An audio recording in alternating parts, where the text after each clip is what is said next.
Malegaon bomb blast case में सभी सातों आरोपियों को एनआईए की विशेष अदालत ने बरी कर दिया। लेकिन इसके बाद उसके नुआंसेस पर बात हो रही है और बात एक गवाह के उस बयान की जिसमें योगी आदित्यनाथ के नाम का जिक्र हुआ।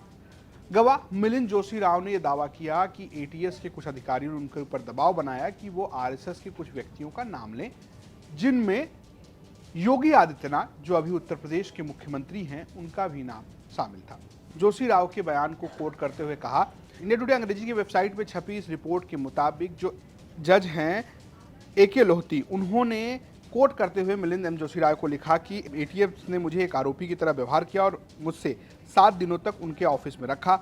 अधिकारियों ने मुझ पर दबाव डाला कि मैं अपने बयानों में 5 आरएसएस के व्यक्तियों का नाम लूं, जिनमें योगी आदित्यनाथ, असीमानंद, इंद्रेश कुमार, प्रोफेसर देवधर, साध्वी और काका जी शामिल हैं। उन्होंने मुझे आश्वासन दिया कि अगर मैं ऐसा करता हूं तो मुझे रिहा कर दिया जाएगा।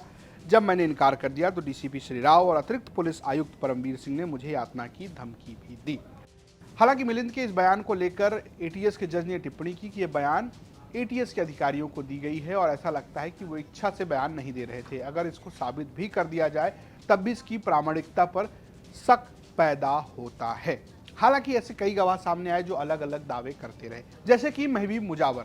एटीएस के पूर्व अधिकारी ने बातचीत में दावा किया कि उनको आदेश दिया गया था कि वो जाकर आरएसएस चीफ मोहन भागवत को इस मामले में नागपुर में गिरफ्तार करें। हालांकि उन्होंने इससे इनकार कर दिया और जिसके बाद उन्हें इस केस में फंसाया गया।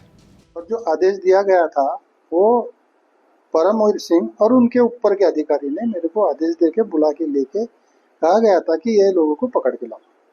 वो रामजी कलसंगरा, दिलीप पाटीदार, संदीप डांगे और आदरणीय मोहन भागवत, ये लोगों को लाने के लिए मेरे को नेमा गया था।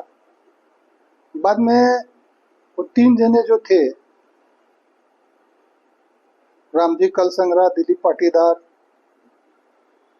संदीप डांगे, पुलिस कस्टडी में इनको मारा गया था। उसको और फरारी दिखाने के लिए, भाग के गए ऐसा दिखाने के लिए मेरे को और आदेश दिया गया कि तुम ये पकड़ के लाए जैसा करो। तो मैंने उसके पहले ही जाके उनके घर को जाके देख के आया था मैं कि क्या है। ये पूरी परिस्थिति मेरे को मालूम थी।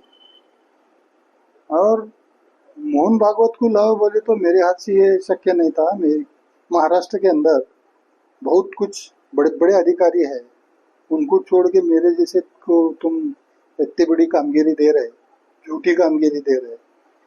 इसका गांभीर्य मेरे को था, इसलिए मैं क्या वो ऐसे काम करा नहीं। मैं जाके था नागपुर में रुका, मैं मेरे साथ में मेरे कर्मचारी थे। आपको बता दें कि 19 सितंबर 2008 को मालेगांव में एक बम ब्लास्ट हुआ जिसमें 7 लोगों की मौत हो गई, जिसके बाद साध्वी प्रज्ञा समेत 7 लोगों को इस पूरे मामले में आरोपी बनाया गया। साध्वी प्रज्ञा जो बहुत दिनों तक जेल में रही और उसके बाद भारतीय जनता पार्टी के टिकट से भोपाल से सांसद भी बनी।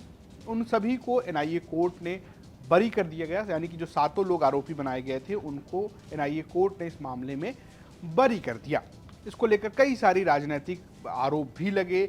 भगवा आतंकवाद जैसे शब्द का इस्तेमाल भी इस केस को लेकर किया गया था, जिसका पलटवार भारतीय जनता पार्टी ने इस पूरे केस में आरोपियों के बरी होने के बाद किया है। इसको लेकर एक अलग किस्म की राजनीति होती रही है, लेकिन जिस तरीके के दावे गवाह कर रहे हैं या जो लोग इसमें शामिल हैं वो उस पर भी अब खूब चर्चा हो रही है।